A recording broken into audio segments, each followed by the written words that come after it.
Good morning. This is homework for English 145, A500, A501. So we will be doing chapters 5 and 6 today for this week's homework. I believe it's due whatever Thursday, I believe, all right? So the 5 is going to be your nouns and possessives right here. And it's going to be tailoring your resume. Just a really quick snippet about resumes is that you need to tailor have your original resume, and you have to have like un machote, I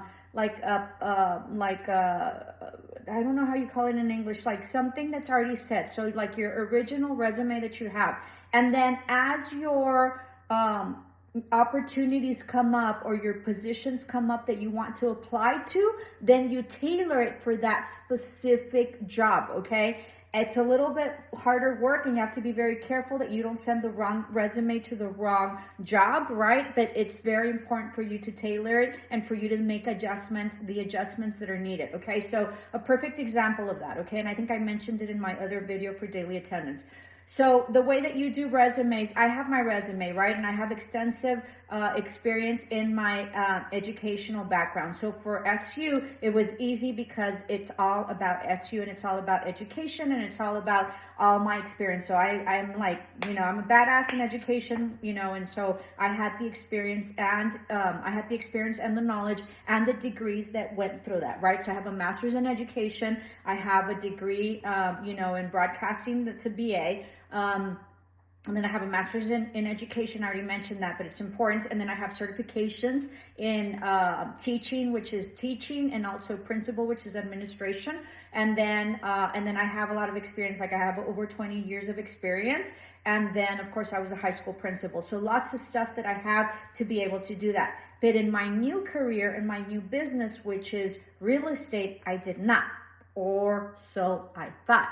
So what I did is that I got my resume, and my campus, right, in Gadsden High School was about 38 buildings. Okay, so I managed, and I was sort of a property manager without having to get money out of it, and so I gave it the twist of real estate. So for my real estate resume, I focused on the real estate part of my job, which I think I didn't have. But upon pondering and upon thinking about it, I had it. So what was it, right? I managed 25 acres. My campus was 25 acres. We had 5 acres of agriculture, which FFA, Future Farmers of America, right?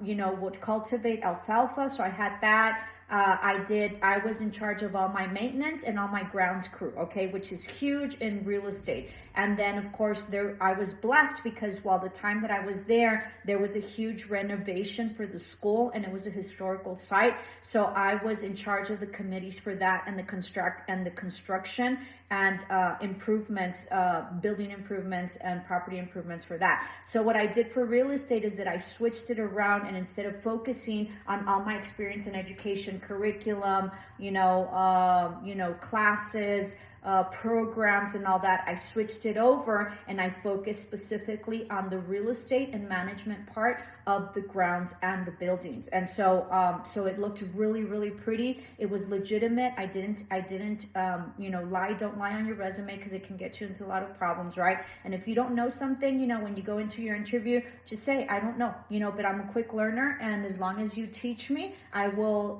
make sure that I, learn it really quick and fast, okay? So that is huge. Sometimes you don't need somebody to know it. Sometimes you just need somebody to sort of, learn quickly, okay? So it is dependent. You can do that with your resume. So when you send off your resumes, right, when I've sent off my resumes for real estate, I have really focused on that area, but all the other richness of my experience in school has really helped. And really, my biggest contracts have been because I was like a principal, okay? So they highly respected that, and they understood the complexities of that, both intellectually and also in terms of physically managing teams and people and buildings and grounds and everything. So it was very, very beneficial, all right? So make sure you read that. So we will go and do your chapter 5, and then you're gonna go to page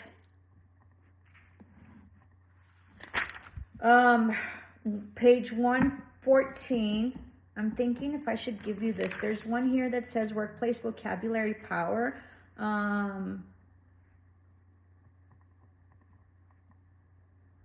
Yeah, let's do that. So page 113, so sorry, you're gonna need this. So do the workplace vocabulary power and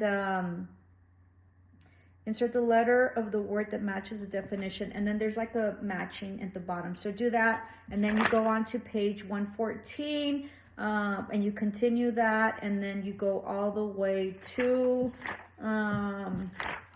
your post-test.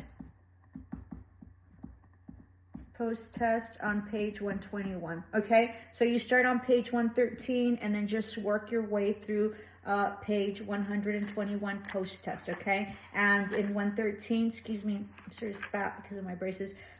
You sort of start in communications connections. Okay, so remember to work smarter, not harder. Okay, whatever that means to you. Okay, and then, oh, I got ahead of myself. So that was chapter 6. Please forgive me. I'm going to confuse you all. I'm not going to redo it because what I said about resumes was very important. So keep up with me. My apologies. I went straight to chapter 6 and did not do chapter 5. So we're going to do chapter 5 right now, okay? So don't get all freaked and you have to see everything. I can't redo the video because everything that I said for resumes was important and you're going to have to be thinking about resumes and how to, you know, and that's really beneficial what I told you for life, okay? And I might have that as a final. So for chapter 5, right, we're on page 91 and there's a whistler's mother and you start there with proofreading practice. So read that and do it. It's really, really cute and it's funny and it's fun. And then you're going to do worksheet 5.1, which is your chapter review. Okay. And so,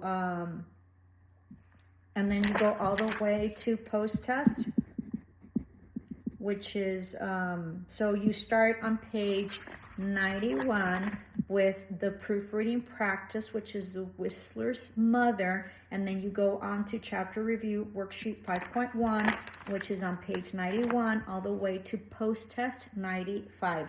Please forgive me. I started with chapter 6. I think I did chapter 6 if I remember correctly. And then I did that and then went back to chapter 5. So I hope you understood it. It's not that big of a deal.